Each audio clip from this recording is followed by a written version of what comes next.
Chapter 81 Festivals of Faith. Exodus chapter 23, verses 14 to 19. 3 times thou shalt keep a feast unto me in the year. Thou shalt keep the feast of unleavened bread. Thou shalt eat unleavened bread 7 days, as I commanded thee, in the time appointed of the month Abib. For in it thou camest out from Egypt, and none shall appear before me empty.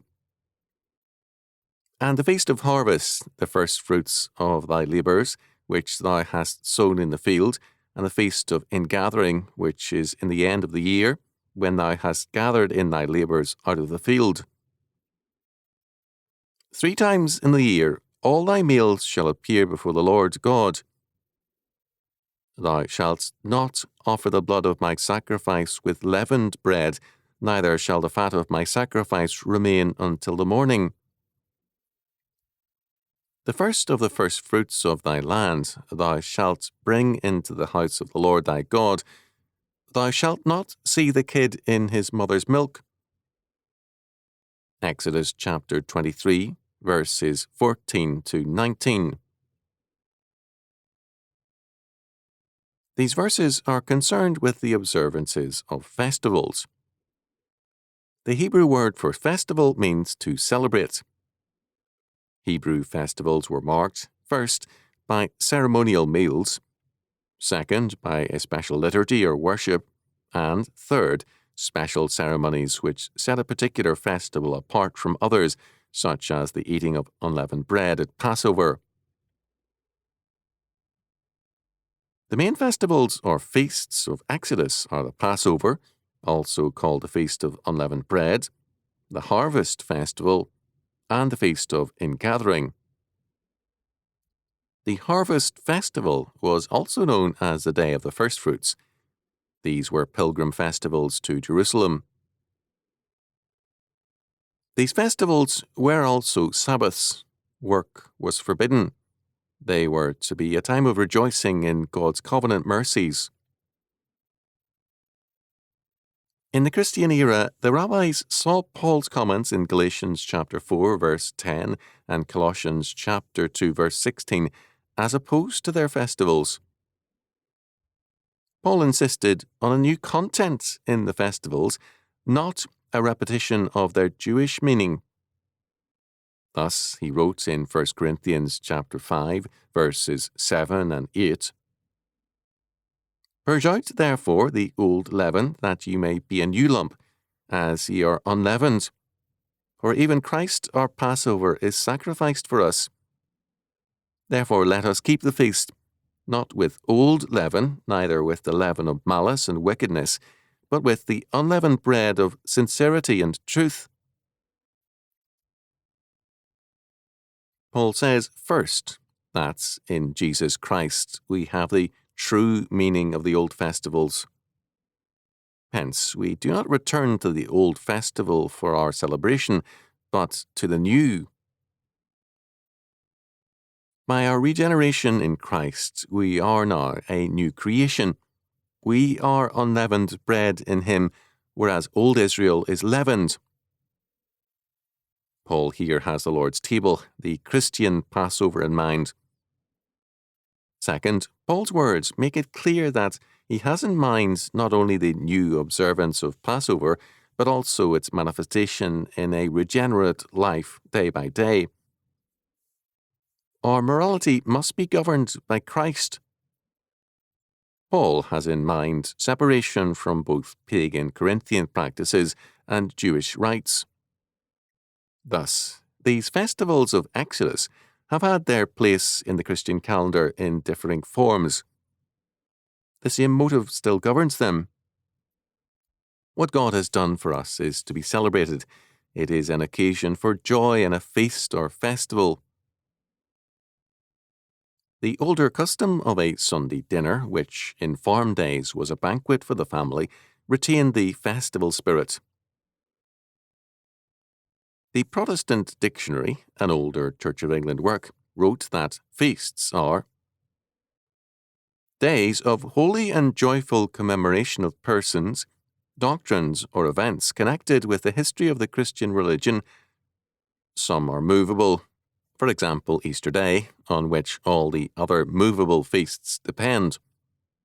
This is always the first Sunday after the full moon, which happens upon or next after the 21st day of March.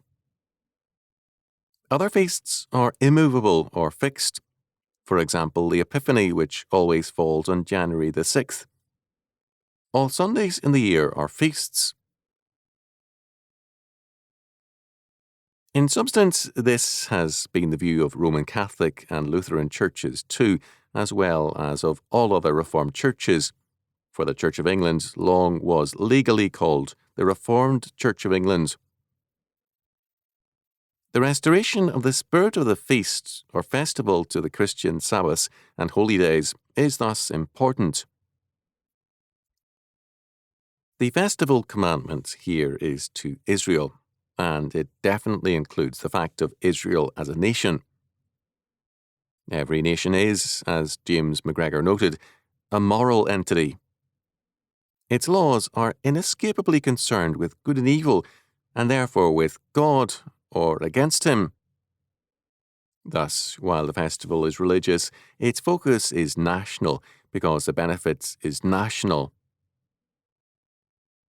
According to Psalm 33 verse 12, "Blessed is the nation whose God is the Lord, and the people whom he hath chosen for his inheritance." The three festivals here cited are all farm and food related. First, the Feast of Unleavened Bread was at the time when the cereal crop was first harvested. For 7 days, unleavened bread was eaten. See also Deuteronomy chapter 16 verses 1 to 8, Exodus chapters 12 and 13. This festival marked the barley harvest in particular. The second festival was the harvest feast at the end of the corn or wheat harvest. In Deuteronomy chapter 16 verses 9 and 10, it is called the Feast of Weeks because it came about 7 weeks after the beginning of the harvest. In the New Testament, it is called the Day of Pentecost, Acts chapter 2 verses 1 following. The third feast is Ingathering, the harvest of fruits, grapes, olives, and the like in late summer and early fall. This is called the Feast of Tabernacles in Deuteronomy chapter 16, verses 3 to 15. Jesus participated in such a festival according to John chapter 7, verse 2 following. The commandment to avoid leavened bread, verse 18, applies specifically to Passover, or the first feast. The requirement of verse 15, "And none shall appear before me empty," is an important one. What we receive from the Lord stands for all time and eternity. Therefore, gratitude means that we appear before God with gifts. The reference here is not to the mandatory tithe, but to gifts above and over the tithe. The premise is plainly stated by our Lord. "Freely ye have received, freely give." Matthew chapter 10, verse 8. It is important to see the food-related nature of the festivals. The Sabbath itself was in Israel a time of rejoicing and feasting, as it has been in much of church history. As McGregor observed years ago, the year, verse 17, here is simply that of the world's life as resulting in the food of man at the various stages from the first appearance of the harvest to its final completion.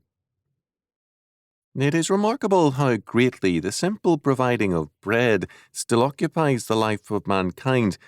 If men no longer used food, almost the whole business of the world would stop. As we have seen, these three festivals are food-related. We have them in the church as two, communion and thanksgiving. Modern man errs in two areas with respect to food. First, because in the Western world he has grown accustomed to an abundance of food, he fails to recognize his dependency on things outside his control. He is dependent on the farmers who grow the food, who are in turn dependent on the weather and the soil. Farming is thus a precarious work. A change in the weather can destroy a crop, and commonly does. Second, because of the importance of food, tyrant states routinely seek to control the food supply and the grower. Food is important to life, and it is a major weapon of warfare. But attempting to control agriculture is a form of playing God, and the results are routinely disastrous. Modern faith is not food-related, and hence it is abstract and unrealistic. Our Lord commanded us to pray, "Give us this day our daily bread," Matthew chapter 6, verse 11, as the one who can strip us of food and life. We are not gods, we are creatures, and we had better know it. Verse 19 has been the subject of much discussion. Thou shalt not seethe a kid in his mother's milk. This law has led Jews to avoid eating meat and drinking milk at the same meal. The practice of seething a kid in its mother's milk was apparently a pagan fertility cult rite. It was a violation of the requirements of care for animal life, Exodus chapter 22, verse 30, Leviticus chapter 22, verses 27 and 28, Deuteronomy chapter 22, verse 6, chapter 25, verse 4, Proverbs chapter 12, verse 10. It's important to remember that this particular law is given here, again in Exodus chapter 34, verse 26, and in Deuteronomy chapter 14, verse 21. It is obviously important. Why then did not God explain its meaning? The answer is that God commands our obedience. He gives explanations when it is necessary. This practice was apparently connected with fertility magic. It was a part of Canaanite worship. The Ras Sharma Ugarit tablets state, "Cook a young goat in milk." The Canaanites believed that milk contained the seed of life and at times sprinkled it on the ground. The first part of verse 19 requires that our first fruits be given to God, to give God the first fruits and avoid anything hinting of fertility cult practices was thus a way of witnessing to God's sovereign power to feed and to sustain us. To depend on alien invocations of fertility was thus forbidden and evil. The comment of a Jewish scholar, Mendelssohn, on this law is good, and it applies to other laws as well. The benefit arising from the many inexplicable laws of God is in their practice, and not in the understanding of their motives. The Canaanite practice of boiling young cattle in milk continues to this day among the Bedouins. These three festivals are food-related. The practice of seething a kid in its mother's milk was a way whereby man, through magic, attempted to control the fertility of the earth and its food supply. Modern humanistic statism attempts to do the same thing. In both instances, we have an ungodly belief that man can determine life and fertility apart from God. This law, thus, has a continuing relevance. What was done then by a single magical act is now the state policy of modern humanistic civil governments. The Sabbaths are festivals of faith, celebrating God's governing power in our lives and in our world. But man now seeks his Sabbaths through the state. It is the state which will give him true rest and peace, he believes. As a result, his Sabbaths, his holidays replacing holy days, are now state-created. These holidays usually celebrate a national hero or a day of military significance, normally a victory. They usually become times of play, and modern man sees his peace in a respite from responsibility, in retirement in due time, not in resting in the Lord